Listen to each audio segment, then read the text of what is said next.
Россия Devlet Dumasına soylaular aldığından tübek basmalarında soylау aldı agitaciyası materialların bastıruğa urunlar bölü boyunca jirebe salındı. Partiyalar hem kandidatlar masukülen məlumat şaralarında agitasiyaga kirişe.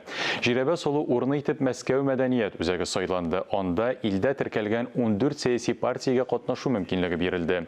Ama onlarının beşisi jirebege kilmedi. Bu onlarını gazete hem jurnal bitlerinde siyasi agitasiya alıp barı hukukundan mehrum itmi. Onlar için Respublika Üzek Soylау Komissiyası vekilleri jirebe saldı. Basmalarda urunlarını təqdim etüde Tatarstan'ın 42 gazete jurnalı qatnaştı. Şerşembe 18 Ağustos'ta siyasi agitasiya için basma urunların bölüde tağın şunun kadar basma təqdim etile. 14 partiya qatnaşa hem her birisini elekten işlep kelgan ko'nikkan partiyalar bo'lsa, tag'in жаңа partiyalar bor, ular o'zlarining platformalarini xalqqa yetkazgan narsa birer narsa ko'rsatish mumkinlik bo'lacak barasida. İlk Qirg'iz partiya bo'lacak, konkurentli bo'lacak saylovlar. Şu an qiziq bo'lar deb qolamiz.